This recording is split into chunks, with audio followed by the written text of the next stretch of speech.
So this is the specimen of liver. और अब हम इसके जो है वो स्पेसिमेन में इसके जो है वो फीचर्स देखेंगे कि कौन कौन से फीचर्स हमें इस स्पेसिमेन में जो है वो नज़र आ रहे हैं।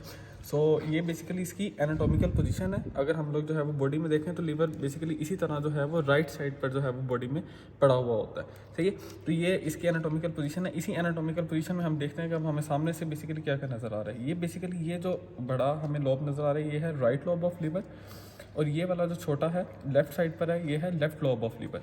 और इनके दरमियान जो ये डिमार्केशन पॉइंट है जो इन दोनों को बेसिकली डिवाइड कर रहा है दो लोब्स में, वो है अटैचमेंट ऑफ फेल्सीफॉर्म लिगामेंट। यहाँ पे बेसिकली फेल्सीफॉर्म लिगामेंट जो है वो ये अटैच हुआ होता है, ये बेसिकली वो पॉइंट है। अब फेल्सीफॉर्म लिगामेंट को अगर हम लोग इस तरह ट्रेस करें तो ये फेल्सीफॉर्म लिगामेंट आगे जाता है और आगे जाके ये दो फाइबर्स में डिवाइड हो जाता है। इस जगह पर आके हमें नज़र आ रहा है कि ये बेसिकली दो फाइबर्स में डिवाइड हुआ है। तो यहाँ पर जहाँ ये राइट साइड पे डिवाइड होता है तो ये होता है राइट कोरोनरी लिगामेंट और ये होता है लेफ्ट कोरोनरी लिगामेंट। अब ये राइट कोरोनरी लिगामेंट का एंटीरियर लिप है और ये राइट कोरोनरी लिगामेंट का एंटीरियर लिप यहाँ से जाता है और इस साइड पर जाके यहाँ से पोस्टीरियर लिप आता है और ये दोनों मिलके इधर जो है वो राइट ट्रायंगुलर लिगामेंट बन जाता है। तो ये इसी तरह अगर हम लोग लेफ्ट कोरोनरी लिगामेंट को ट्रेस करें तो लेफ्ट कोरोनरी लिगामेंट इधर जाता है और इसके फाइबर्स मिलके यहाँ पर लेफ्ट ट्रायंगुलर लिगामेंट बना देते हैं। अब ये राइट कोरोनरी लिगामेंट का एंटीरियर और पोस्टीरियर लिप के दरमियान में ये वाला जो एरिया है जो ओस्पी के रिलेटेड बहुत इंपॉर्टेंट है, वो जो है इसे बेयर एरिया कहते हैं। ये बेयर एरिया वो वाला पार्ट है जिसमें पेरिटोनियम ने इसे कवर नहीं किया हुआ होता। अगर हम लोग वैसे देखें तो ये हमें बाकी लिवर सारा जो है वो उसकी सरफेस शाइनी नज़र आ रही होगी, लेकिन ये वाला जो पार्ट है बेसिकली जो एंटीरियर और पोस्टीरियर लिप के दरमियान में ये थोड़ा सा अबिटर रफ है। तो ये बेसिकली क्यों रफ है, क्योंकि यहाँ से जो है वो पेरिटोनियम ने इसे कवर नहीं किया होता। तो basically this is the bare area of the liver. अब अगर हम लोग यहाँ से देखें एंटीरियर बॉर्डर से तो ये वाला जो बेसिकली बॉर्डर है इसका, ये इसका इंफीरियर बॉर्डर है और ये बेसिकली इसमें ये वाली एक नोज सी है जहाँ से जो है वो हमें लिगामेंटम टीरीज नज़र आ रहा होता है। ये वाला जो है बेसिकली लिगामेंटम टीरीज है, ये यहाँ पर हमें इस पोर्शन पर नज़र आ रहा होता है।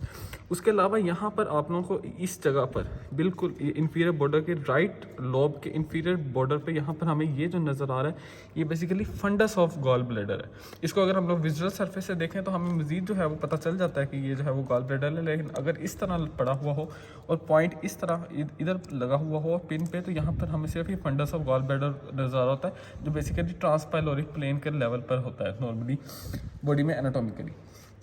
उसके बाद अगर हम लोग ये हमें सारे नज़र आ गए, ये इसकी है डायफ्रेगमेटिक सरफेस, ये इसकी एंटीरियर साइड है और ये इसकी पोस्टीरियर साइड है। अगर अब हम इसको टर्न करें और अब हम इसकी देखते हैं विजुअल सरफेस।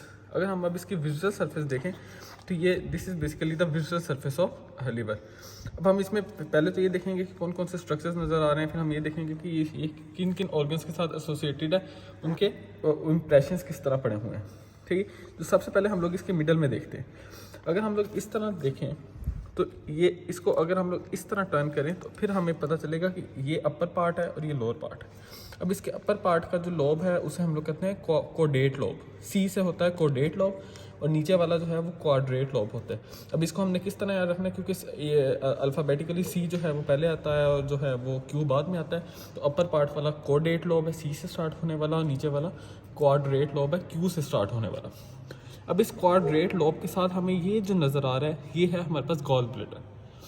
ये गॉल ब्लैडर का फंडस है, ये उसकी बॉडी है और ये आगे जो है वो उसकी टेल और नेक ऑफ गॉल ब्लैडर आता है। लेकिन बेसिकली यहाँ पर हमें कलेक्टिवली सारा एक गॉल ब्लैडर नज़र आ रहा है। इसी क्वाड्रेट लोब के यहाँ पर लेफ़्ट साइड पर ये है लिगामेंटम टीरीज हिपैटिस, सही। तो ये बेसिकली हम लोगों ने पहले भी जो है वो दूसरी साइड से देख लिया।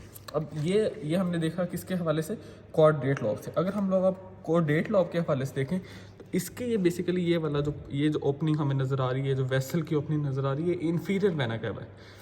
और इंफीरियर वेना कैवा के साथ जो ये वाली जगह ये होती है लिगामेंटम विनोजम का इंप्रेशन। इसको किस तरह याद रखना है कि क्योंकि इंफीरियर वेना कैवा है तो उसके साथ बिल्कुल वेन ही है, ठीक है। तो ये बेसिकली लिगामेंटम विनोजम डक्टस विनोसस का जो है वो रेमनेंट होता है। तो ये बेसिकली वो भी वेन थी और ये भी वेन थी। तो इस तरह हम ये याद रख सकते हैं कि इंफीरियर वेना कैवा के साथ यहाँ पर लिगामेंटम विनोजम है, जबकि गॉल ब्लैडर के साथ इधर लिगामेंटम टीरीज हिपैटिस है।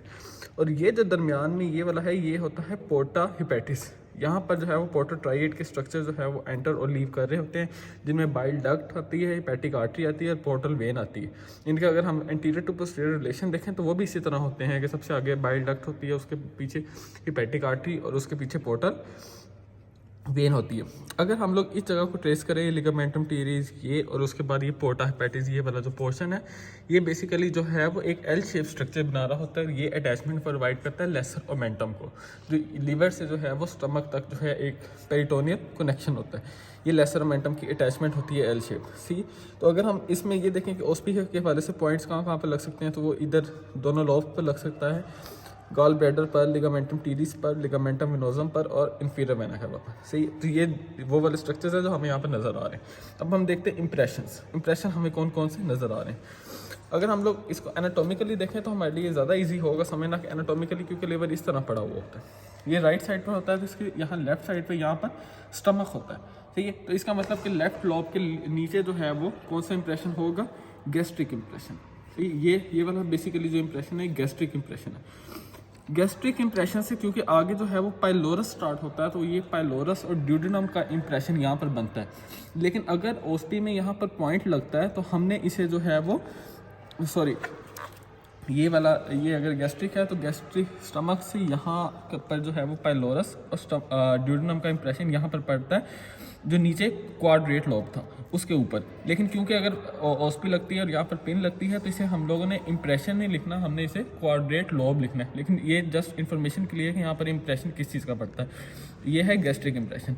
अगर हम लोग फिर एनाटॉमिकली देखें तो लीवर राइट साइड पर है, इसके नीचे यहाँ पर पोस्टीरियर साइड से यहाँ पर नीचे किडनी होती है और आगे वाली साइड से यहाँ पर नीचे लेफ्ट कॉलिक फ्लैक्चर और हेपेटिक फ्लैक्चर होता है। तो ये अगर हम लोग इसे इसी तरह टर्न करें तो ये बेसिकली ये वाला जो इंप्रेशन है ये किडनी का इंप्रेशन है, रीनल इंप्रेशन, इसके ऊपर थोड़ा सा सुप्रा रीनल का इंप्रेशन होता है, और ये वाला जो इंप्रेशन है बेसिकली ये कॉलिक इंप्रेशन है, और कॉलिक एरिया जो हेपेटिक फ्लैक्चर जो होता है उसका इंप्रेशन यहाँ पर पड़ा होता है।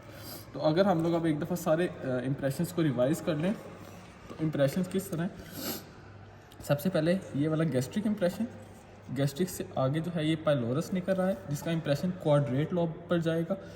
उसके बाद ये गॉल ब्लैडर के साथ हम लोग डिमार्केशन कर लेते हैं ना कि गॉल ब्लैडर के साथ जो यहाँ पर इंप्रेशन पड़ेगा वो पड़ेगा कॉलिक इंप्रेशन और हेपेटिक फ्लैक्चर का, और इंफीरियर वेना कैवा के साथ यहाँ पर जो इंप्रेशन पड़ेगा वो पड़ेगा किडनी का रीनल इंप्रेशन और उसके ऊपर सुपरा रीनल इंप्रेशन। सो ये जो है वो इंप्रेशन है, और इसके अलावा ये वो सारे फीचर्स हैं जो हमें लीवर के स्ट्रक्चर पर जो है वो नज़र आ रहे होते हैं।